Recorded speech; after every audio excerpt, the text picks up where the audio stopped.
Kadamba news ಫಸ್ಟ್ಗೆ ಸ್ವಾಗತ. ಮುಖ್ಯಾಂಶಗಳು. ಯಲ್ಲಾಪುರ ಪಟ್ಟಣಕ್ಕೆ ಬಜೆಟ್ನಲ್ಲಿ ಹೊಸ ಎಸ್ಟಿ ಹಾಸ್ಟೆಲ್ ಘೋಷಣೆ. ಸಿಎಂ ಸಿದ್ದರಾಮಯ್ಯ 130 ವರ್ಷಗಳ ಕಾಲ ಬದುಕುವುದಾಗಿ ದಲೈ ಲಾಮಾ ಮುಂಡಗೋಡದಲ್ಲಿ ಹೇಳಿಕೆ. ಬಂಗ್ಲೆ ಮಲ್ಲಿಕಾರ್ಜುನ ಸಂಸ್ಥಾಪನೆಯ ಕಾನಿಪ ಧ್ವನಿ ವತಿಯಿಂದ 2026 ಜನವರಿ 28ರಂದು ಭಟ್ಕಳದ ನಾಗಯಕ್ಷಿ ಸಭಾಭವನದಲ್ಲಿ ರಾಜ್ಯಮಟ್ಟದ ಬೃಹತ್ ಕಾರ್ಯಕ್ರಮ ಹಮ್ಮಿಕೊಳ್ಳಲಾಗಿದೆ. ಶರಾವತಿ ಪಂಪ್ ಸ್ಟೋರೇಜ್ ಬಗ್ಗೆ ಪರಿಸರವಾದಿಗಳು ಮತ್ತು ಜನರಿಂದ ತೀವ್ರ ವಿರೋಧ. ಶಾಸಕ ದಿನಕರ್ ಶೆಟ್ಟಿ. ಕೈಗಾದಲ್ಲಿ ವಿಕಿರಣ ಸೋರಿಕೆ ಕುರಿತ ಅಣಕು ಕಾರ್ಯಾಚರಣೆ ಯಶಸ್ವಿ. ಜಿಲ್ಲಾಧಿಕಾರಿ. ಕಾಲೇಜು ವಿದ್ಯಾರ್ಥಿಗಳಿಗೆ ಸರಸ್ವತಿ ಎಂಬ ಮಾಯೆ ರಕ್ಷಣೆ ಜೊತೆಗೆ ಮಾರ್ಗದರ್ಶನ ನೀಡುತ್ತಾಳೆ. ನಟ ರಾಮಕೃಷ್ಣ.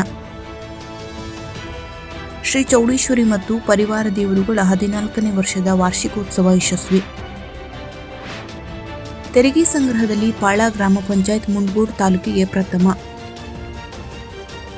ಬೆಳಗಾವಿಯಲ್ಲಿ ಸಪ್ತಕ ಜಿಎಸ್ಗೆ ಸನ್ಮಾನ. ಸುವರ್ಣ ವಿಧಾನಸೌಧ ಮುಂಬರಲಿರುವ ಬಜೆಟ್ನಲ್ಲಿ ಉತ್ತರ ಕನ್ನಡ ಜಿಲ್ಲೆಯ ಯಲ್ಲಾಪುರ ಪಟ್ಟಣಕ್ಕೆ ಪರಿಶಿಷ್ಟ ಪಂಗಡದ ಮೆಟ್ರಿಕ್ ನಂತರದ ವಿದ್ಯಾರ್ಥಿ ನಿಲಯ ಮಂಜೂರಾತಿಗೆ ಘೋಷಣೆ ಮಾಡಲಾಗುವುದು ಎಂದು ಮುಖ್ಯಮಂತ್ರಿಗಳಾದ ಸಿದ್ದರಾಮಯ್ಯ ಹೇಳಿದರು.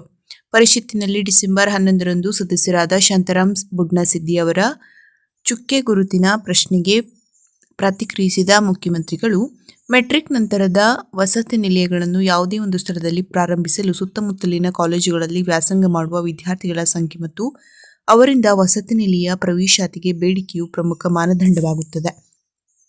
ಜಿಲ್ಲೆಗಳಿಂದ ಪರಿಶಿಷ್ಟ ಪಂಗಡದ ಮೆಟ್ರಿಕ್ ನಂತರದ ನಿಲಯಗಳ ಮಂಜೂರಾತಿ ಕುರಿತು ಸೂಕ್ತ ಪ್ರಸ್ತಾವನೆ ಸ್ವೀಕೃತವಾದಲ್ಲಿ ಮತ್ತು ಅತ್ಯವಶ್ಯಕ ಎಂದು ಕಂಡುಬಂದಲ್ಲಿ ಆದ್ಯತೆಯ ಮೇರೆಗೆ ಪರಿಶೀಲಿಸಿ ಅನುದಾನದ ಲಭ್ಯತೆಗೆ ಅನುಸಾರ ವಿದ್ಯಾರ್ಥಿ ನಿಲಯವನ್ನು ಮಂಜೂರು ಮಾಡಲು ಪರಿಶೀಲಿಸಲಾಗುವುದು. 2024-25 ಮತ್ತು 25-26ನೇ ಸಾಲಿನ ಆಯವ್ಯಯ ಘೋಷಣೆಯಂತೆ ಅತ್ಯವಶ್ಯಕವಾಗಿ ಬೇಕಾಗಿರುವ ಜಿಲ್ಲಾ ಮತ್ತು ತಾಲೂಕು ಕೇಂದ್ರಗಳಲ್ಲಿ ಒಟ್ಟು 34 ಮೆಟ್ರಿಕ್ ನಂತರದ ವಿದ್ಯಾರ್ಥಿ ನಿಲಯಗಳನ್ನು ಪ್ರಾರಂಭಿಸಲಾಗಿದ್ದು, ಈ ಪೈಕಿ ಉತ್ತರ ಕನ್ನಡ ಜಿಲ್ಲೆಯ ಜಿಲ್ಲಾ ಕೇಂದ್ರದಲ್ಲಿ 2 ಮೆಟ್ರಿಕ್ ನಂತರದ ವಿದ್ಯಾರ್ಥಿ ನಿಲಯಗಳನ್ನು ಪ್ರಾರಂಭಿಸಲಾಗುತ್ತಿದೆ ಎಂದು ಅವರು ವಿವರಿಸಿದರು. ಮಾಡರ್ನ್ ಎಜುಕೇಷನ್ ಸೊಸೈಟಿಯ ಮೋಟಿನ್ಸರ ಸ್ಮಾರಕ ಕಲಾ ಮತ್ತು ವಿಜ್ಞಾನ ಮಹಾವಿದ್ಯಾಲಯ ಶಿರಸಿ, ಉತ್ತರ ಕನ್ನಡ 581402 ಸ್ಥಾಪನೆ 1962 ನ್ಯಾಕ್ ಬಿ ಶ್ರೇಣಿ. ಕರ್ನಾಟಕ ವಿಶ್ವವಿದ್ಯಾಲಯದ ಉತ್ತರ ಕನ್ನಡ ವಲಯ ಮಟ್ಟದ ಯುವ ಜನೋತ್ಸವ 2025 ಯುನಿಫೆಸ್ಟ್ 2025 ಉದ್ಘಾಟನಾ ಸಮಾರಂಭ ಡಿಸೆಂಬರ್ 12, 2025 ಶುಕ್ರವಾರ ಬೆಳಗ್ಗೆ 10 ಗಂಟೆಗೆ ಸರಿಯಾಗಿ. ಸ್ಥಳ ಬಯಲು ರಂಗಮಂದಿರ, ಎಂಎಂ ಕಾಲೇಜು. ಅಧ್ಯಕ್ಷತೆ ಶ್ರೀ ಜಿಎಂ ಹೆಗಡೆ ಮಳುಕಂಡ, ಅಧ್ಯಕ್ಷರು ಎಂಇಎಸ್ ಶಿರಸಿ. ಉದ್ಘಾಟಕರು ಶ್ರೀ ನೀರ್ನಳ್ಳಿ ರಾಮಕೃಷ್ಣ, ಖ್ಯಾತ ಚಲನಚಿತ್ರ ನಟರು. ಅತಿಥಿಗಳು ಶ್ರೀ ಉಪೇಂದ್ರ ಪೈ, ಖ್ಯಾತ ಉದ್ಯಮಿಗಳು ಹಾಗೂ ಸಮಾಜ ಸೇವಕರು. ಶ್ರೀ ಎಸ್ಕೆ ಭಾಗವತ್, ಅಧ್ಯಕ್ಷರು, ಕಾಲೇಜು ಉಪಸಮಿತಿ. ಸಮಾರೋಪ ಸಮಾರಂಭ ಡಿಸೆಂಬರ್ 13, 2025 ಶನಿವಾರ ಮಧ್ಯಾಹ್ನ 4 ಗಂಟೆಗೆ ಸರಿಯಾಗಿ. ಸ್ಥಳ ಬಯಲು ರಂಗಮಂದಿರ, ಎಂಎಂ ಕಾಲೇಜು. ಅಧ್ಯಕ್ಷತೆ ಶ್ರೀ ಸುಧೀರ್ ಭಟ್, ಖಜಾಂಚಿಗಳು, ಎಂಇಎಸ್ ಶಿರಸಿ. ಮುಖ್ಯ ಅತಿಥಿಗಳು ಶ್ರೀ ಭೀಮಣ್ಣ ನಾಯ್ಕ್, ಶಾಸಕರು, ಶಿರಸಿ ಸಿದ್ದಾಪುರ ವಿಧಾನಸಭಾ ಕ್ಷೇತ್ರ. ಉಪಾಧ್ಯಕ್ಷರು, MES Sirsi. Doctor S K Pawar, ನಿರ್ದೇಶಕರು, ವಿದ್ಯಾರ್ಥಿ ಕಲ್ಯಾಣ ವಿಭಾಗ, ಕರ್ನಾಟಕ ವಿಶ್ವವಿದ್ಯಾಲಯ ಧಾರವಾಡ. ಅತಿಥಿಗಳು ಶ್ರೀ ಎಸ್ಕೆ ಭಾಗವತ್, ಅಧ್ಯಕ್ಷರು, ಕಾಲೇಜು ಉಪಸಮಿತಿ. ಶ್ರೀ ಆರ್ಜಿ ಭಟ್ ವರ್ಗಾಸರ, ಖ್ಯಾತ ಉದ್ಯಮಿಗಳು, ಹುಬ್ಬಳ್ಳಿ. ಶ್ರೀ ಹರೀಶ್ ಪಂಡಿತ್, ಖ್ಯಾತ ಉದ್ಯಮಿಗಳು, ಶಿರಸಿ. ಡಾಕ್ಟರ್ ನಬಿ ಸಾಬ್, ಖ್ಯಾತ ಆಯುರ್ವೇದ ವೈದ್ಯರು, ಶಿರಸಿ. ಸರ್ವರಿಗೂ ಆಧಾರದ ಸ್ವಾಗತ. 12 ಮತ್ತು 13ನೇ ಡಿಸೆಂಬರ್ 2025 ಸ್ಥಳ ಬಯಲು ರಂಗಮಂದಿರ, ಎಂಎಂ ಕಾಲೇಜು. ಸಮಯ ಬೆಳಗ್ಗೆ 10 ಗಂಟೆಗೆ ಸರಿಯಾಗಿ. ಸರ್ವರಿಗೂ ಆಧಾರದ ಸ್ವಾಗತ. ಸ್ವಾಗತ ಕೋರುವವರು ಕುಮಾರ್ ದೇವರಾಜ್, ವಿದ್ಯಾರ್ಥಿ ಪ್ರಧಾನ ಕಾರ್ಯದರ್ಶಿ. ಡಾಕ್ಟರ್ ಕೃಷ್ಣಮೂರ್ತಿ ಜಿ ಭಟ್, ಸಂಚಾಲಕರು, ಕಲಾ ವಿಭಾಗ. ಕುಮಾರಿ ಅಪೂರ್ವ ರಾವ್, ವಿದ್ಯಾರ್ಥಿ ಪ್ರಧಾನ ಕಾರ್ಯದರ್ಶಿ. ಡಾಕ್ಟರ್ ಸುಜಾತ ಪಿ, ಮುಖ್ಯ ಸಂಚಾಲಕರು, ಯುವ ಜನೋತ್ಸವ 2025. ಡಾಕ್ಟರ್ ಗಣೇಶ್ ಎಸ್ ಹೆಗ್ಡೆ, ಉಪಸಂಚಾಲಕರು, ಯುವ ಜನೋತ್ಸವ 2025. ಶ್ರೀ ಎಸ್ಕೆ ಭಾಗವತ್, ಅಧ್ಯಕ್ಷರು, ಕಾಲೇಜು ಉಪಸಮಿತಿ. ಶ್ರೀ ಜಿಎಂ ಹೆಗಡೆ ಮಳುಕಂಡ, ಅಧ್ಯಕ್ಷರು, ಎಂಇಎಸ್ ಶಿರಸಿ. ಪ್ರೊಫೆಸರ್ ಜಿಟಿ ಭಟ್, ಪ್ರಾಚಾರ್ಯರು, ಎಂಎಂ ಕಲಾ ಮತ್ತು ವಿಜ್ಞಾನ ಮಹಾವಿದ್ಯಾಲಯ ಶಿರಸಿ. ಆಡಳಿತ ಮಂಡಳಿಯ ಸದಸ್ಯರು, ಪ್ರಾಧ್ಯಾಪಕರು, ಶಿಕ್ಷಕೇತರ ಸಿಬ್ಬಂದಿ ಹಾಗೂ ವಿದ್ಯಾರ್ಥಿನಿಯರು.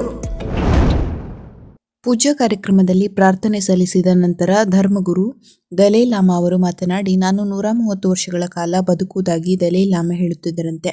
ಅವರ ಅನುಯಾಯಿಗಳು ಹಾಗೂ ಬೌದ್ಧ ಭಿಕ್ಕುಗಳಿಗೆ ಸಂತೋಷ ವ್ಯಕ್ತಪಡಿಸಿದರು. ಕಳೆದ 6 ವರ್ಷಗಳ ಬಳಿಕ ತಾಲೂಕಿಗೆ ಆಗಮಿಸಿದ್ದ ಟಿಬೆಟಿಯನ್ ಧರ್ಮಗುರು 14ನೇ ದಲೈ ಲಾಮಾ ಅವರನ್ನು ಶುಕ್ರವಾರ ಜಿಲ್ಲಾಡಳಿತ, ತಾಲೂಕಾಡಳಿತ ಹಾಗೂ ಹಿರಿಯ ಬೌದ್ಧ ಭಿಕ್ಕುಗಳು ಅದ್ಧೂರಿಯಾಗಿ ಸ್ವಾಗತಿಸಿದರು. ಹುಬ್ಬಳ್ಳಿ ಮಾರ್ಗವಾಗಿ ತಾಲೂಕಿಗೆ ಆಗಮಿಸಿದ್ದ ಧರ್ಮಗುರು ದಲೈ ಲಾಮಾ ಅವರನ್ನು ಪೊಲೀಸ್ ಇಲಾಖೆ ಭದ್ರತೆಯೊಂದಿಗೆ ಟಿಬೆಟಿಯನ್ ಕ್ಯಾಂಪ್ ನಂಬರ್ 6ರಲ್ಲಿರುವ ಡ್ರಿಪುಂಗ್ ತಾಶಿ ಗೋಮಂಗ್ ಡಿಬೇಟ್ ಹಾಲ್ಗೆ ಕರೆತಂದರು. ದಲೈ ಲಾಮಾ ಅವರು ಬರುವ ರಸ್ತೆಯಲ್ಲಿ ಬೌದ್ಧ ಭಿಕ್ಕುಗಳು ಹಾಗೂ ಸ್ಥಳೀಯ ಟಿಬೆಟಿಯನ್ನರು ಹೂವು ಹಿಡಿದು ಸಂಭ್ರಮದಿಂದ ಸ್ವಾಗತಿಸಿದರು. ಚೀನಾ ಸೇರಿದಂತೆ ಇಡೀ ವಿಶ್ವದಲ್ಲಿ ಬೌದ್ಧ ಧರ್ಮದ ವಿಚಾರಗಳು ಗಮನ ಸೆಳೆಯುತ್ತಿದೆ ಎಂದರು. ನಂತರ ಟಿಬೆಟಿಯನ್ ಹಿರಿಯ ಭಿಕ್ಕುಗಳು ದಲೈ ಲಾಮಾ ಅವರನ್ನು ಸನ್ಮಾನಿಸಿದರು. ಧರ್ಮಗುರು ದಲೈ ಲಾಮಾ 45 ದಿನಗಳ ಕಾಲ ಟಿಬೆಟಿಯನ್ ಕಾಲೋನಿಯಲ್ಲಿ ವಾಸ್ತವ್ಯ ಹೂಡಲಾಗಿದ್ದಾರೆ. ಈ ಹಿನ್ನೆಲೆಯಲ್ಲಿ ಅವರ ಭದ್ರತೆಗಾಗಿ ಪೊಲೀಸರು ಬಿಗಿ ಬಂದೋಬಸ್ತ್ ಏರ್ಪಡಿಸಿದ್ದಾರೆ. ಕ್ಯಾಂಪ್ ಒಳಗಡೆ ಹೋಗಲು ವಾಹನಗಳಿಗೆ ಪಾಸ್ ಇದ್ದರೆ ಮಾತ್ರ ಪ್ರವೇಶಿಸಲು ಅವಕಾಶ ನೀಡಲಾಗಿದೆ. ಸುಮಾರು 400ರಿಂದ 50ಕ್ಕೂ ಹೆಚ್ಚು ಪೊಲೀಸರು ಭದ್ರತೆಯಾಗಿ ನಿಯೋಜಿಸಲಾಗಿದೆ. ಈ ವೇಳೆ ಜಿಲ್ಲಾಧಿಕಾರಿ Lakshmipriya, SP Deepan M N, DYSP Geeta Patil, Sirsi ಸಹಾಯಕ ಆಯುಕ್ತೆ ಕಾವ್ಯರಾಣಿ ಕೆವಿ, ತಹಶೀಲ್ದಾರ್ ಶಂಕರ್ ಗೌಡ ಹಾಗೂ ವಿವಿಧ ಇಲಾಖೆ ಅಧಿಕಾರಿಗಳು ಉಪಸ್ಥಿತರಿದ್ದರು. ಬಂಗ್ಲೆ ಮಲ್ಲಿಕಾರ್ಜುನ ಸ್ಥಾಪನೆಯ ಕಾನಿಪತ್ ಧ್ವನಿ ವತಿಯಿಂದ 2026 ಜನವರಿ 28ರಂದು ಭಟ್ಕಳದ ನಾಗಯಕ್ಷೆ ಸಭಾಭವನದಲ್ಲಿ ರಾಜ್ಯ ಮಟ್ಟದ ಬೃಹತ್ ಕಾರ್ಯಕ್ರಮದಲ್ಲಿ ಹಮ್ಮಿಕೊಳ್ಳಲಾಗಿದೆ. ಈ ಹಿನ್ನೆಲೆಯಲ್ಲಿ ಭಟ್ಕಳದ ಅರಣ್ಯ ಇಲಾಖೆಯ ಪ್ರವಾಸಿ ಮಂದಿರದಲ್ಲಿ ರಾಜ್ಯಾಧ್ಯಕ್ಷ ಬಂಗ್ಲೆ ಮಲ್ಲಿಕಾರ್ಜುನ ಅವರ ನೇತೃತ್ವದಲ್ಲಿ ಪೂರ್ವಭಾವಿ ಸಭೆ ನಡೆಯಿತು. ಸುಪ್ರೀಂ ಕೋರ್ಟ್ನ ನಿವೃತ್ತ ನ್ಯಾಯಮೂರ್ತಿ ಎನ್. ಸಂತೋಷ್ ಹೆಗಡೆ ಉದ್ಘಾಟಿಸಲಿರುವ ಈ ಕಾರ್ಯಕ್ರಮದಲ್ಲಿ ವಿಚಾರ ಸಂಕಿರಣ, ಸರ್ವ ಸದಸ್ಯರ ಸಭೆ ಹಾಗೂ ಪ್ರಶಸ್ತಿ ಪ್ರದಾನ ಸಮಾರಂಭ ಜರುಗಲಿದೆ. ಇದೇ ವೇಳೆ 25 ಗಣ್ಯರ ಸಮ್ಮುಖದಲ್ಲಿ 52 ಸಾಧಕರಿಗೆ ರಾಜ್ಯ ಪ್ರಶಸ್ತಿ ನೀಡಲಾಗುವುದು ಸೇರಿದಂತೆ ತಾಲೂಕು ಹಾಗೂ ಜಿಲ್ಲಾಧ್ಯಕ್ಷರಿಗೆ ಸನ್ಮಾನ ನೆರವೇರಿಸಲು ಸಭೆಯಲ್ಲಿ ತೀರ್ಮಾನಿಸಲಾಯಿತು. ನಂತರ ಸಮಾರಂಭದ ದಿವ್ಯ ಸಾನ್ನಿಧ್ಯ ವಹಿಸಿರುವ ಶ್ರೀ ಕ್ಷೇತ್ರ ಬಂಗಾರಮಕ್ಕಿಯ ಪರಮಪೂಜ್ಯ ಶ್ರೀ ಮಾರುತಿ ಗುರೂಜಿಯವರು ಜೋಗದ ಸಮೀಪವಿರುವ ಅವರ ಗುರುಪೀಠದಲ್ಲಿ ಭೇಟಿಯಾದ ಪದಾಧಿಕಾರಿಗಳು ಅವರಿಗೆ ಅಧಿಕೃತ ಆಮಂತ್ರಣ ಪತ್ರಿಕೆ ನೀಡಿ ಸಮರ್ಪಿಸಿದರು. ಈ ಸಂದರ್ಭದಲ್ಲಿ ಕಾನಿಪತ್ ಧ್ವನಿ ರಾಜ್ಯಾಧ್ಯಕ್ಷರಾದ ಬಂಗ್ಲೆ ಮಲ್ಲಿಕಾರ್ಜುನ, ಹಿರಿಯ ಪತ್ರಕರ್ತರಾದ ಜಗಳೂರು ಲಕ್ಷ್ಮಣರಾವ್, ಚಿಕ್ಕರಸು ಹುಲ್ಲೂರು, ಕರಾವಳಿ ವಿಭಾಗದ ಅಧ್ಯಕ್ಷ ಕುಮಾರ್ ನಾಯ್ಕ್, ಉಡುಪಿ ಜಿಲ್ಲಾಧ್ಯಕ್ಷ ದಾಮೋದರ್ ಮೊಗವೀರ್ ನಾಯ್ಕ್, ರಾಜ್ಯ ಕಾರ್ಯಕಾರಿ ಸಮಿತಿ ಸದಸ್ಯರಾದ ಸೀತಾರಾಮ್ ಆಚಾರ್, ಸೂರಜ್ ನಾಯ್ಕ್, ಭಟ್ಕಳ ಘಟಕದ ಅಧ್ಯಕ್ಷ ಶಂಕರ್ ನಾಯ್ಕ್, ಪ್ರಧಾನ ಕಾರ್ಯದರ್ಶಿ ಉಲ್ಲಾಸ್, ರಾಘವೇಂದ್ರ ಸ್ವಾಮಿ ಹಾಗೂ ಇನ್ನಿತರರು ಉಪಸ್ಥಿತರಿದ್ದರು. ಡಿಸೆಂಬರ್ 11ರಂದು ಗುರುವಾರದ ಶರಾವತಿ ಪಂಪ್ ಸ್ಟೋರೇಜ್ ವಿರುದ್ಧ ಮತ್ತೊಮ್ಮೆ ಬೆಳಗಾವಿ ಚಳಿಗಾಲದ ಅಧಿವೇಶನದಲ್ಲಿ ಶಾಸಕ ದಿನಕರ್ ಶೆಟ್ಟಿಯವರು ಧ್ವನಿ ಎತ್ತಿದರು. ಹಾಗೆಯೇ ಈ ಯೋಜನೆ ಮಾಡೇ ಮಾಡುವೆ ಎಂದು ಪಣ ತೊಟ್ಟರೆ ನಮ್ಮ ಜಿಲ್ಲೆಯ ಜನ ಸಾವಿಗೂ ತಯಾರಾಗಿದ್ದೇವೆ ಹಾಗೂ ಹೆಣದ ಮೇಲೆ ಯೋಜನೆಯನ್ನು ಮಾಡಬೇಕಾಗುವುದು ಎಂದು ಸರ್ಕಾರಕ್ಕೆ ಎಚ್ಚರಿಕೆ ನೀಡಿದರು. ಪಂಪ್ ಸ್ಟೋರೇಜ್ ಜಲವಿದ್ಯುತ್ ಯೋಜನಾ ಕಾಮಗಾರಿಗೆ ಜನಪ್ರತಿನಿಧಿಗಳು ಹಾಗೂ ಪರಿಸರವಾದಿಗಳ ತೀವ್ರ ವಿರೋಧವಿರುವುದರಿಂದ ಸದರಿ ಯೋಜನೆಯನ್ನು ಕೈ ಬಿಡುವ ಬಗ್ಗೆ ಮಾನ್ಯ ಇಂಧನ ಸಚಿವರ ಗಮನ ಸೆಳೀತಾ ಇದ್ದೇನೆ.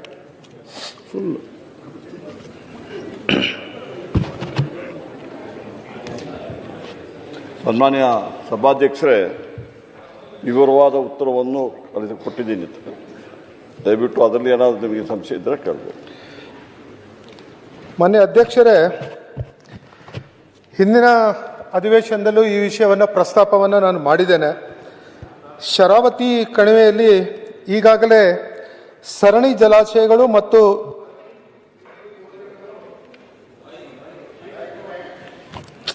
ಅಧ್ಯಕ್ಷರೇ ಬಹಳ ಅಪಾಯದಲ್ಲಿದೆ ಅನ್ನುವಂಥದ್ದನ್ನು ಹಿಂದಿನ ಅಧಿವೇಶನದಲ್ಲೂ ನಾನು ಪ್ರಸ್ತಾಪವನ್ನು ಮಾಡಿದ್ದೇನೆ. ಈ ಒಂದು ಯೋಜನೆಯಿಂದ ಸುಮಾರು 7 ಕಿಲೋಮೀಟರ್ನ ಸುರಂಗ ಮಾರ್ಗವನ್ನು ಮಾಡುವಂಥದ್ದು. 7 ಕಿಲೋಮೀಟರ್ ಸುರಂಗ ಯಾವ ಪ್ರಮಾಣದಲ್ಲಿ ಮಾಡ್ತಾರೆ ಅನ್ನುವಂಥದ್ದು ಇನ್ನೂ ನಮಗೆ ಗೊತ್ತಿಲ್ಲ. 7 ಕಿಲೋಮೀಟರ್ ಸುರಂಗ ಮಾಡಿದರೆ ಆ ಭೂಕುಸಿತ ಎಷ್ಟು ಮುಂದಿನ ದಿನಗಳಲ್ಲಿ ಆಗ್ಬೋದು. ಈಗಾಗಲೇ ಅಂಕೋಲಾದಲ್ಲಿ ಭೂಕುಸಿತ ಆಗಿ 7ರಿಂದ 8 ಜನ ತೀರ್ಕೊಂಡಿದ್ದು ತಮಗ ಗಮನಕ್ಕೆ ಬಂದಿದೆ. ಇಂಥ 7 ಕಿಲೋಮೀಟರ್ ಒಂದು ಸುರಂಗ ಮಾರ್ಗ ಮಾಡುವಂಥ ಸಂದರ್ಭದಲ್ಲಿ ಮತ್ತು ಅದರಿಂದ ಆಗುವಂಥ ಅನಾಹುತಗಳು ಮತ್ತು ಅದರ ಏನು ಮಣ್ಣು ಕಲ್ಲು ಎಲ್ಲಿ ಶೇಖರಣೆಯನ್ನು ಮಾಡ್ತಾರೆ ಇವರು, ಈ ಎಲ್ಲ ವಿಚಾರಗಳನ್ನು ಇಟ್ಕೊಂಡು ಈ ಒಂದು ಯೋಜನೆಯನ್ನು ದಯವಿಟ್ಟು ನಮ್ಮ ಜಿಲ್ಲೆಯಲ್ಲಿ ನಾನು ಹೇಳಿದ್ದೇನೆ, ಹಿಂದೂ ಹೇಳಿದ್ದೇನೆ, ಸಾಕಷ್ಟು ಯೋಜನೆಗಳು ಕೈಗಾ ಇರ್ಬೋದು, ಸೀಬರ್ಡ್ ಇರ್ಬೋದು, ಬೆಡ್ತಿ ಇರ್ಬೋದು, ಇಂಥ ಅನೇಕ ಯೋಜನೆಗಳಿಗೆ ನಮ್ಮ ಜನ ತ್ಯಾಗ ಮಾಡಿದ್ದಾರೆ. ಆ ತ್ಯಾಗಕ್ಕೆ ನಮ್ಮ ಜಿಲ್ಲೆಯ ಜನರಿಗೆ ಏನೂ ನಿಮ್ಮ ರಾಜ್ಯ ಸರ್ಕಾರದಿಂದ ಯಾವುದೇ ಲಾಭಗಳು ಇಲ್ಲ ಅನ್ನುವಂಥದ್ದನ್ನು. ಹೀಗಾಗಿ ಈ ಯೋಜನೆಯನ್ನ ದಯಮಾಡಿ ಪರಿಸರ ಉಳಿಬೇಕು. ಇಡೀ ನಮ್ಮ ರಾಜ್ಯದಲ್ಲಿ ಈ ಪರಿಸರಕ್ಕೆ ಮತ್ತು ಪಶ್ಚಿಮ ಘಟ್ಟಕ್ಕೆ ಇರುವಂತ ಒಂದು ಒಳ್ಳೆಯ ಪ್ರದೇಶ ಅಂತ ಹೇಳಿದ್ರೆ ಶರಾವತಿಯ ಇಕ್ಕಲಿನಲ್ಲಿ ಎರಡು ಕಡೆ ಇರುವಂತದ್ದು. ದಯವಿಟ್ಟು ಸಚಿವರಿಗೆ ತಮ್ಮ ಅವಧಿಯಲ್ಲಿ ಒಂದು ಒಳ್ಳೆ ಕೆಲಸ ಆಗ್ಬೇಕು ಅನ್ನುವಂಥದ್ದು ಮನಸ್ಸಿರ್ಬೋದು, ಆದ್ರೆ ಜನರ ಬಗ್ಗೆ ನೀವು ದಯವಿಟ್ಟು ಮಾನ್ಯ ಸಚಿವರೇ ಜನರನ್ನ ವಿಶ್ವಾಸಕ್ಕೆ ತಗೊಂಡು ಯಾವುದೇ ಸಂದರ್ಭದಲ್ಲಿ ಈ ಯೋಜನೆಯನ್ನ ಕೈ ಬಿಡಲೇಬೇಕು ಅನ್ನುವಂಥದ್ದನ್ನ ಎರಡನೇ ಬಾರಿಗೆ ಈ ಮನೆಯಲ್ಲಿ ನಾನು ತಮಗೆ ವಿನಂತಿಯನ್ನು ಮಾಡ್ತಾ ಇದ್ದೇನೆ. ದಯವಿಟ್ಟು ಈ ಯೋಜನೆಯನ್ನ ಮಾನ್ಯ ಅಧ್ಯಕ್ಷರೇ, ಮಂತ್ರಿ ಅವರು ಬೇಲೂರು ಮಾನ್ಯ ಅಧ್ಯಕ್ಷರೇ 2000 ಮೆಗಾವ್ಯಾಟ್ ವಿದ್ಯುತ್ ಉತ್ಪಾದನೆ ಮಾಡಲಿಕ್ಕೆ ಆ ನೀರನ್ನು ಮೇಲ್ ತಗೊಳ್ಳಿಕ್ಕೆ ನೀರ್ ಮೇಲ್ ತಗೊಳ್ಳಿಕ್ಕೆ ಇಂಜಿನಿಯರ್ ತರ ಏನ್ ಮಾತಾಡ್ತೀರಿ? ಪವರ್ ಬೇಕಾದ ಎಷ್ಟು ಇದೆ ಹೇಳ್ತಾರೆ. ಅದಕ್ಕೆ ಸಿಡಿ ಇದೆ, ಅಧ್ಯಕ್ಷರೇ ಮಾಹಿತಿ ಕೊಡ್ತಾರೆ. ಕೇಳಿ, ನಾನು ತಿಳಿಸ್ಕೊಡ್ತೀನಿ. ನಾನು ಇಂಜಿನಿಯರ್ ರೇ ಅಣ್ಣ, ನಾನು ಇಂಜಿನಿಯರ್, ದಿನಕರ್ ಶೆಟ್ಟಿ ನೌಕರಿಗೆ ಹೋಗಿಲ್ಲ.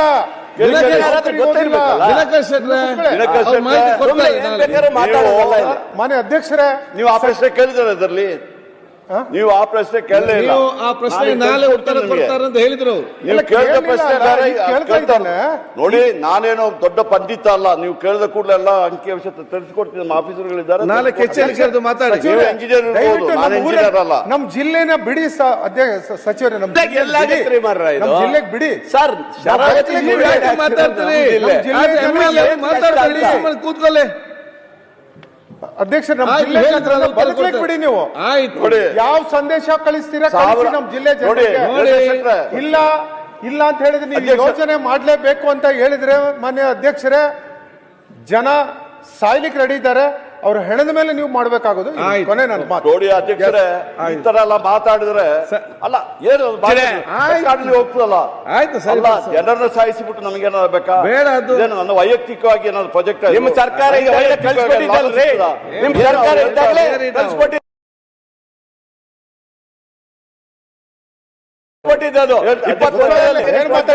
ಕೇಂದ್ರದಲ್ಲಿ ನಿಮ್ಮ ಸರ್ಕಾರ ಇದೆ, ನಿಲ್ಲಿಸಿ. ಬೇಡ ಅನ್ನೋದಲ್ಲ. 1000 ಅಲ್ವಾ? ಅವ್ರು ಮುಖ್ಯಮಂತ್ರಿಗಳು ಮಾತಾಡಿ ಯಾಕೆ ಅಧ್ಯಕ್ಷರೇ, 1000 ಮೆಗಾವಾಟ್ ಡೇ ಟೈಮ್ ಅಲ್ಲಿ ನಮ್ಗೆ ಬೇಕಾಗಿದೆ. ಆ 1000 ಮೆಗಾವಾಟಿಗೆ ನಾವು ಕಾಸ್ಟ್ ಬರೋದು 2 ರೂಪಾಯಿ ಅಥವಾ 3 ರೂಪಾಯಿ ಬರ್ತದೆ. ಅದೇ ಪೀಕ್ ಅವರ್ಲಿ ನಾವು ಇದನ್ನ ರಿಲೀಸ್ ಮಾಡಿದ್ರೆ 9 ರೂಪಾಯಿ 10 ರೂಪಾಯಿ ಕೊಡ್ಬೇಕಾಗ್ತದೆ. ಅದರಿಂದ ಅಷ್ಟೊಂದು ಲಾಭ ಬರ್ತದೆ. ಇದನ್ನೆಲ್ಲ ಲೆಕ್ಕ ಹಾಕ್ಬಿಟ್ಟೆ ನಾವು ಈ ಪ್ರಾಜೆಕ್ಟ್ ಮಾಡ್ತಾರೆ. ಮತ್ತೆ ಕೃಷ್ಣ ನಾಯಕ್, ಕೈಗಾ ಅಣು ವಿದ್ಯುತ್ ಸ್ಥಾವರದಲ್ಲಿ ಅಣು ವಿಕಿರಣ ಸೋರಿಕೆಯಾದಲ್ಲಿ ಕೈಗೊಳ್ಳಬೇಕಾದ ಮುನ್ನೆಚ್ಚರಿಕೆ ಕ್ರಮಗಳ ಕುರಿತಂತೆ ಗುರುವಾರ ಆಯೋಜಿಸಿದ್ದ ಅಣುಕು ಕಾರ್ಯಾಚರಣೆಯು ಪೂರ್ಣ ಪ್ರಮಾಣದಲ್ಲಿ ಯಶಸ್ವಿಯಾಗಿದೆ ಎಂದು ಜಿಲ್ಲಾಧಿಕಾರಿ ಕೆ ಲಕ್ಷ್ಮೀಪ್ರಿಯ ತಿಳಿಸಿದ್ದಾರೆ.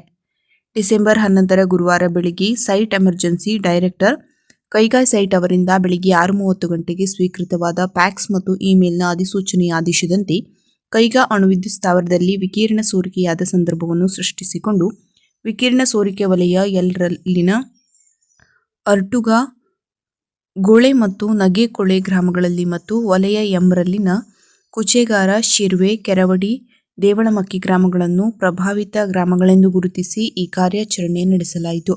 ವಿಕಿರಣ ಸೋರಿಕೆ ಬಗ್ಗೆ ಕೈಗಾ ಸ್ಥಳ ನಿರ್ದೇಶನದಿಂದ ಮಾಹಿತಿ ಸ್ವೀಕೃತವಾದ ಕೂಡಲೇ ಜಿಲ್ಲಾಧಿಕಾರಿ ಹಾಗೂ ಜಿಲ್ಲಾ ವಿಪತ್ತು ನಿರ್ವಹಣಾ ಪ್ರಾಧಿಕಾರ ಅಧ್ಯಕ್ಷ ಇವರ ಅಧ್ಯಕ್ಷತೆಯಲ್ಲಿ ಬೆಳಿಗ್ಗೆ 6:45ಕ್ಕೆ ತುರ್ತು ಸಭೆ ನಡೆಸಿ ಸಂಬಂಧಪಟ್ಟ ಎಲ್ಲ ಅಧಿಕಾರಿಗಳಿಗೆ ತುರ್ತು ಅಗತ್ಯ ಕಾರ್ಯಾಚರಣೆ ಕೈಗೊಳ್ಳುವಂತೆ ಸೂಚನೆ ನೀಡಿ ಜಿಲ್ಲಾಧಿಕಾರಿ ಕಚೇರಿಯಲ್ಲಿನ ಜಿಲ್ಲಾ ತುರ್ತು ಕಾರ್ಯಾಚರಣಾ ಕೇಂದ್ರಗಳಲ್ಲಿ ತಕ್ಷಣದಿಂದಲೇ ಸಕ್ರಿಯವಾಗಿ ತೊಡಗಿಕೊಂಡು ಎಲ್ಲ ಮುನ್ನೆಚ್ಚರಿಕಾ ಚಟುವಟಿಕೆಗಳನ್ನು ನಿರ್ವಹಿಸುವಂತೆ ಸೂಚಿಸಿದರು. ಹುಟ್ಟಿದಾಗ ನಮಗೆ ಏನೂ ತಿಳುವಳಿಕೆ ಇರುವುದಿಲ್ಲ. ಮನೆ ನಮಗೆ ಸಂಸ್ಕಾರ ನೀಡುತ್ತದೆ. ಹೈಸ್ಕೂಲ್ಗೆ ಬಂದ ನಂತರ ಸಂಸ್ಕಾರ ಗಟ್ಟಿಗೊಳ್ಳುತ್ತಿದೆ. ವಿದ್ಯಾರ್ಥಿಗಳಿಗೆ 15 ವರ್ಷ ತುಂಬಿದ ನಂತರ ಯೌವನ ಬರುತ್ತದೆ. ಕಾಲೇಜಿಗೆ ಬಂದ ಯುವ ವಿದ್ಯಾರ್ಥಿಗಳಿಗೆ ಸರಸ್ವತಿ ಎಂಬ ಮಾಯೆ ರಕ್ಷಣೆ ನೀಡಿ ಜೊತೆಗೆ ಮುಂದಿನ ಜೀವನ ಹೇಗಿರಬೇಕು ಎಂದು ಮಾರ್ಗದರ್ಶನ ನೀಡುತ್ತಾಳೆ ಎಂದು ಖ್ಯಾತ ಚಲನಚಿತ್ರ ನಟ ನೀರ್ನಳ್ಳಿ ರಾಮಕೃಷ್ಣ ಹೆಗಡೆ ವಿದ್ಯಾರ್ಥಿಗಳಿಗೆ ಕರೆ ನೀಡಿದರು. ಅವರು ಡಿಸೆಂಬರ್ 12ರಂದು ಶುಕ್ರವಾರ ಎಂಇಎಸ್ ಸಂಸ್ಥೆ ಎಂಎಂ ಕಲಾ ಮತ್ತು ವಿಜ್ಞಾನ ಬಯಲು ರಂಗಮಂದಿರದಲ್ಲಿ ಕರ್ನಾಟಕ ವಿಶ್ವವಿದ್ಯಾಲಯದ ಉತ್ತರ ಕನ್ನಡ ವಲಯ ಮಟ್ಟದ ಯುವಜನೋತ್ಸವ ಕಾರ್ಯಕ್ರಮವನ್ನು ಉದ್ಘಾಟಿಸಿ ಮಾತನಾಡಿದರು. ಅಲ್ಲದೆ ವಿದ್ಯಾರ್ಥಿಗಳು ಶುದ್ಧವಾಗಿದ್ದರೆ ವಿದ್ಯಾರ್ಥಿಗಳ ಬದುಕು ಶುದ್ಧವಾಗುತ್ತದೆ. ಅಶುದ್ಧವಾಗಿ ಕಾಲೇಜಿಗೆ ಬಂದರೆ ವಿದ್ಯಾರ್ಥಿಗಳ ಜೀವನವು ಅಶುದ್ಧವಾಗುತ್ತದೆ ಎಂದು ಹೇಳಿದರು. ಇತ್ತೀಚಿನ ದಿನಗಳಲ್ಲಿ ವಿದ್ಯಾರ್ಥಿಗಳು ಗುಟ್ಕಾ, ಪಾನ್ಗಳ ಸೇವನೆ ಮಾಡುವುದನ್ನು ಕಂಡಿದ್ದೇವೆ. ಆದರೆ ಇವತ್ತು ಡ್ರಗ್ಸ್ ಎಂಬ ಭೂತ ವಿದ್ಯಾರ್ಥಿಗಳನ್ನು ಆವರಿಸಿಕೊಂಡಿದೆ ಹೀಗೆಂದು ಹೇಳಲಾಗುತ್ತದೆ. ಅದು ನಿಜವಾಗಲೂ ಭಯಾನಕ ಸಂಗತಿ ಆಗಿರುವುದರಿಂದ ವಿದ್ಯಾರ್ಥಿಗಳು ಇಂಥ ದುಶ್ಚಟಗಳಿಂದ ದೂರವಿರಬೇಕು ಎಂದರು. ವಿದ್ಯಾರ್ಥಿಗಳು ಪ್ರಾಥಮಿಕ ಶಾಲೆಯಿಂದ ಪ್ರೌಢಶಾಲೆಯವರೆಗೆ ಓದನ್ನು ಮುಗಿಸಿ ನಂತರ ವ್ಯಾಸಂಗಕ್ಕಾಗಿ ಕಾಲೇಜಿಗೆ ಬರುತ್ತಾರೆ. ಅಷ್ಟರಲ್ಲಿ ಪಾಲಕರು ಮಕ್ಕಳಿಗಾಗಿ ಕಷ್ಟಪಟ್ಟು ಅನೇಕ ಕನಸುಗಳನ್ನು ಕಟ್ಟಿರುತ್ತಾರೆ. ಅವರ ಕನಸುಗಳನ್ನು ನನಸು ಮಾಡುವುದೇ ಯುವ ವಿದ್ಯಾರ್ಥಿಗಳ ಗುರಿಯಾಗಿರಬೇಕು ಎಂದರು. ನಂತರ ಮಾತನಾಡಿದ ಎಸ್. ಭಾಗವತ್ ಅವರು, ಇಂಥ ಒಂದು ಕಾರ್ಯಕ್ರಮವನ್ನು ಸಂಘಟಿಸಿರುವುದು ಅಷ್ಟೊಂದು ಸುಲಭದ ಕೆಲಸವಲ್ಲ. ಇದರ ಹಿಂದೆ ಎಲ್ಲ ಸಿಬ್ಬಂದಿ ವರ್ಗದವರ ಶ್ರಮವಿರುತ್ತದೆ. ಅಂದಾಗ ಮಾತ್ರ ಇಂಥ ಕಾರ್ಯಕ್ರಮ ಮಾಡಲು ಸಾಧ್ಯವಾಗುತ್ತದೆ ಎಂದರು. ನೀರ್ನಳ್ಳಿ ರಾಮಕೃಷ್ಣ ಹೆಗಡೆ ಇದೇ ಕಾಲೇಜಿನಲ್ಲಿ ಕಲಿತು ಪ್ರತಿಭಾವಂತ ವಿದ್ಯಾರ್ಥಿಯಾಗಿ ಈಗ ಅವರು ಮೇರು ನಟ ಡಾ. ರಾಜ್ಕುಮಾರ್ ಅವರ ಜೊತೆ ನಟನೆ ಮಾಡಿ ಸೈ ಎನಿಸಿಕೊಂಡು ನೂರಾರು ಚಿತ್ರಗಳಲ್ಲಿ ನಟನೆ ಮಾಡಿ ಒಂದು ಸುಂದರವಾದ ಬದುಕು ಮತ್ತು ಹೆಸರನ್ನು ಪಡೆದುಕೊಂಡಿದ್ದಾರೆ ಎಂದರು. ನಂತರ ಖ್ಯಾತ ಚಲನಚಿತ್ರ ನಟ ನೀರ್ನಳ್ಳಿ ರಾಮಕೃಷ್ಣ ಹೆಗಡೆ ಅವರಿಗೆ ಕಾಲೇಜಿನ ಪರವಾಗಿ ಎಸ್. ಕೆ. ಭಾಗವತ್ ಅವರು ಸನ್ಮಾನಿಸಿ ಗೌರವಿಸಿದರು. ಈ ಸಂದರ್ಭದಲ್ಲಿ ಜಿ.ಆರ್. ಭಟ್, ವರ್ಗಾಸರ, ಹರೀಶ್ ಪಂಡಿತ್, ಡಾ. ನಬೀಸಾವ್, ಉಪನ್ಯಾಸಕರು, ಸಿಬ್ಬಂದಿಗಳು ಮತ್ತು ವಿದ್ಯಾರ್ಥಿಗಳು ಉಪಸ್ಥಿತರಿದ್ದರು. ತಂಗಿಯರೇ, ಅಣ್ಣ ತಮ್ಮಂದಿರೇ, ಯೂತ್ ಫೆಸ್ಟಿವಲ್, ಮನುಷ್ಯನ ಜನ್ಮದಲ್ಲಿ ಯೂತ್, ಯೌವನ ಒಂದು 20 ವರ್ಷ ಇರ್ತದೆ, ಕೆಲವರಿಗೆ 30 ವರ್ಷ ಇರ್ತದೆ, ಕೆಲವರಿಗೆ ಆರೋಗ್ಯ ಚೆನ್ನಾಗಿರೋ 40 ವರ್ಷ ಇರ್ತದೆ, ಕೆಲವರಿಗೆ ತುಂಬಾ ಇಟ್ಕೊಂಡವರಿಗೆ 50-60 ವರ್ಷನೂ ಇರ್ತದೆ. ಆ ಯೌವನಕ್ಕೆ ಮುಪ್ಪಿ ಬರೋದಿಲ್ಲ. ಆ ಯೌವನ ಎಲ್ಲರಿಗೂ ಬರ್ತದೆ, ಎಲ್ಲರ ಜೀವನದಲ್ಲೂ ಆ ಯೌವನ ಇರ್ತದೆ. ಅದರಲ್ಲೂ ನೈಜವಾಗಿ ಬರುವ ಒಂದು 30 ವರ್ಷದ ಯೌವನ ಇದೆಯಲ್ಲ, ಅದಕ್ಕೆ ಪೂರಕವಾಗಿ ಆ ಯೌವನ ಬರೋದು ಯಾವಾಗ? ನಮ್ಗೆ ಹೆಚ್ಚು ಕಡಿಮೆ 15 ವರ್ಷದ ನಂತರ. ಹುಟ್ಟಿದಾಗಲಿಂದ 10 ವರ್ಷವರೆಗೆ ನಮ್ಗೆ ಏನು ಗೊತ್ತಿರಲ್ಲ. ಅಲ್ಲಿ ಇಲ್ಲಿ ಕಂಡುಬಿಡ್ತೀವಿ, ಅದು ಕಾಣ್ತದೆ, ಇದು ಕಾಣ್ತದೆ, ಅವ್ರ ಪರಿಚಯ ಆಗಿರ್ತದೆ, ಅಪ್ಪ ಅಮ್ಮ ಇರ್ತಾರೆ, ನೆಂಟರು ಇರ್ತಾರೆ, ಬಂಧು ಬಳಗ ಇರ್ತದೆ, ದೇಶ ಎಲ್ಲವೂ ಕಾಣ್ತದೆ, ಕಂಡುಬಿಡ್ತೀವಿ. 15 ವರ್ಷವರೆಗೂ ಅದೇ ನಡೀತಾ ಇರ್ತದೆ. ವಿದ್ಯಾಭ್ಯಾಸವು ಜೊತೆಗೆ ಶುರುವಾಗ್ತಾ ಇರುತ್ತೆ. 20 ದಾಟ್ತೀವಿ. ಡಿಸೆಂಬರ್ 12ರಂದು ತಾಲೂಕಿನ ಇಸಳೂರು ಗ್ರಾಮ ಪಂಚಾಯತ್ ವ್ಯಾಪ್ತಿಯಲ್ಲಿ ಚಿಪಿಗಿಯಲ್ಲಿ ಶ್ರೀ ಚೌಡೇಶ್ವರಿ ಮತ್ತು ಪರಿವಾರ ದೇವರುಗಳ 14ನೇ ವರ್ಷದ ವಾರ್ಷಿಕೋತ್ಸವ ಅತ್ಯಂತ ಸಂಭ್ರಮ ಮತ್ತು ಸಡಗರದಿಂದ ಶುಕ್ರವಾರ ಯಶಸ್ವಿಯಾಗಿ ಸಂಪನ್ನಗೊಂಡಿತು. ಅಲ್ಲದೆ 14ನೇ ವರ್ಷದ ವಾರ್ಷಿಕೋತ್ಸವದ ಅಂಗವಾಗಿ ಸಾಮೂಹಿಕ ಸತ್ಯನಾರಾಯಣ ಪೂಜೆ, ವರ್ಧಂತಿ ಉತ್ಸವ ಹಾಗೂ ಕಲಾಭಿವೃದ್ಧಿ ಹೋಮ ಯಶಸ್ವಿಯಾಗಿ ಜರುಗಿತು. ನಂತರ ಭಕ್ತಾದಿಗಳು ಸರತಿ ಸಾಲಲ್ಲಿ ನಿಂತು ಅನ್ನ ಸಂತರ್ಪಣೆ, ಪ್ರಸಾದ ಸ್ವೀಕರಿಸಿ ದೇವರ ಕೃಪೆಗೆ ಪಾತ್ರರಾದರು. ಈ ಸಂದರ್ಭದಲ್ಲಿ ಪ್ರಮುಖರಾದ ರಾಜೀವ್ ಶೆಟ್ಟಿ, ಇಸಳೂರು ಗ್ರಾಮ ಪಂಚಾಯತ್ ಸದಸ್ಯರಾದ ನವೀನ್ ಶೆಟ್ಟಿ, ವಿವೇಕ್ ಪೂಜಾರಿ, ಮೋಹನ್ ಪೂಜಾರಿ, ಶ್ರೀಲಕ್ಷ್ಮಿ, ಲಕ್ಷ್ಮೀಬಾಯಿ, ವಿ. ಬಾಕಳೆ, ಶ್ರೀ ಚೌಡೇಶ್ವರಿ ದೇವಸ್ಥಾನ ಅಧ್ಯಕ್ಷರು ಮತ್ತು ಪದಾಧಿಕಾರಿಗಳು, ದೇವಸ್ಥಾನದ ಕಮಿಟಿ ಹಾಗೂ ಸಮಸ್ತ ಊರ ನಾಗರಿಕರು ಉಪಸ್ಥಿತರಿದ್ದರು. ಪ್ರಸ್ತುತ ಸಾಲಿನ ಆರ್ಥಿಕ ವರ್ಷ ಕೊನೆಗೊಳ್ಳಲು ಇನ್ನೂ 3.5 ತಿಂಗಳು ಬಾಕಿ ಇರುವಾಗಲೇ ಗ್ರಾಮ ಪಂಚಾಯತ್ ಮಟ್ಟದ ಕರ ನಿರ್ವಹಣೆಯಲ್ಲಿ ಒಟ್ಟು ಬೇಡಿಕೆಗೆ ಎದುರಾಗಿ 100% ವಸೂಲಾತಿ ಮಾಡುವ ಮೂಲಕ ಪಾಳ ಗ್ರಾಮ ಪಂಚಾಯತ್ ಉತ್ತಮ ಸಾಧನೆ ಮಾಡಿದೆ ಎಂದು ತಾಲೂಕು ಪಂಚಾಯಿತಿಯ ಕಾರ್ಯನಿರ್ವಾಹಕ ಅಧಿಕಾರಿ ಟಿ.ವೈ. ದಾಸನಕೊಪ್ಪ ಹೇಳಿದರು. ಅವರು ಬುಧವಾರ ಮುಂಡಗೋಡು ತಾಲೂಕು ಪಂಚಾಯತ್ ಸಭಾಂಗಣದಲ್ಲಿ ನಡೆದ ವಿವಿಧ ಯೋಜನೆಗಳ ಪ್ರಗತಿ ಪರಿಶೀಲನಾ ಸಭೆಯಲ್ಲಿ ಅವರು ಪಾಳ ಗ್ರಾಮ ಪಂಚಾಯತ್ ಅಭಿವೃದ್ಧಿ ಅಧಿಕಾರಿ ತಾರಾಮಣಿ ಜಿ ಮತ್ತು ಸಿಬ್ಬಂದಿಯನ್ನು ಸನ್ಮಾನಿಸಿ ಮಾತನಾಡಿದರು. ಪ್ರಸಕ್ತ ಆರ್ಥಿಕ ವರ್ಷದಲ್ಲಿ 6,98,485 ರು ಪ್ರಸ್ತುತ ಬೇಡಿಕೆ ಎದುರಾಗಿ 100% ವಸೂಲಾತಿ ಮಾಡುವ ಮೂಲಕ ತಾಲೂಕಿಗೆ ಪ್ರಥಮ ಸ್ಥಾನದಲ್ಲಿದೆ. ಪಿಡಿಒ ಅವರು ಪ್ರತಿದಿನ ನಸು ಮುಂಜಾನೆಯಿಂದಲೇ ತೆರಿಗೆ ಸಂಗ್ರಹ ಅಭಿಯಾನದಲ್ಲಿ ಅತಿ ಉತ್ಸಾಹದಿಂದ ಪಾಲ್ಗೊಳ್ಳುತ್ತಿದ್ದರು ಹಾಗೂ ಸಿಬ್ಬಂದಿಯನ್ನು ಪ್ರೇರೇಪಿಸುತ್ತಿದ್ದರು. ಅತಿ ಕಡಿಮೆ ಅವಧಿಯಲ್ಲಿ ಈ ಸಾಧನೆ ಮಾಡಿರುವುದಕ್ಕೆ ಪಂಚಾಯತ್ ಸಿಬ್ಬಂದಿ ಶ್ರಮ ಕಾರಣ ಎಂದು ಅವರು ಶ್ಲಾಘಿಸಿದರು. ಉತ್ತರ ಕನ್ನಡ ಮೂಲದ ಸಾಂಸ್ಕೃತಿಕ ಸಂಘಟನೆ ಸಪ್ತಕದ ಮುಖ್ಯಸ್ಥ ಜಿ.ಎಸ್. ಹೆಗಡೆ ಹೊನ್ನಾವರ ಅವರಿಗೆ ಬೆಳಗಾವಿಯಲ್ಲಿ ಡಿಸೆಂಬರ್ 13ರಂದು ಸನ್ಮಾನ ಕಾರ್ಯಕ್ರಮ ಏರ್ಪಡಿಸಲಾಗಿದೆ. ಬೆಳಗಾವಿಯ ವಿವಿಧ ಸಂಘಟನೆಗಳು ಜೊತೆಯಾಗಿ ಮಹಾನಗರದ ಟಿಳಕವಾಡಿ ಒರೇರ್ಕಟ್ ನಾಟ್ಯಗೃಹದಲ್ಲಿ ಅಂದು ಸಂಜೆ 5ರಿಂದ ಸನ್ಮಾನ ಕಾರ್ಯಕ್ರಮ ನಡೆಯಲಿದೆ. ದೇಶದ ಹಲವೆಡೆ 800ಕ್ಕೂ ಅಧಿಕ ಅಂತಾರಾಷ್ಟ್ರೀಯ ಗುಣಮಟ್ಟದ ಕಾರ್ಯಕ್ರಮ ಸಂಘಟಿಸಿದ ಜಿಎಸ್ ಹೆಗಡೆ ಅವರು ಎಳೆಯ ಹಾಗೂ ಹಿರಿಯ ಕಲಾವಿದರನ್ನು ಪರಿಚಯಿಸಿದ ಕೀರ್ತಿಗೆ ಭಾಜನರಾದವರು. ಹೆಗಡೆಯವರ ಬದುಕಿನ ಅಮೃತ ಮಹೋತ್ಸವ ಸಂದರ್ಭದಲ್ಲಿ ಈ ಗೌರವ ಸಲ್ಲಿಸಲಾಗುತ್ತಿದೆ. ಇದೇ ವೇಳೆ ಹಿರಿಕಿರಿಯ ಕಲಾವಿದರಿಂದ ಶ್ರೀಕೃಷ್ಣ ಸಂಧಾನ ತಾಳಮದ್ದಳೆ ಕೂಡ ನಡೆಯಲಿದೆ ಎಂದು ತಿಳಿಸಿದ್ದಾರೆ.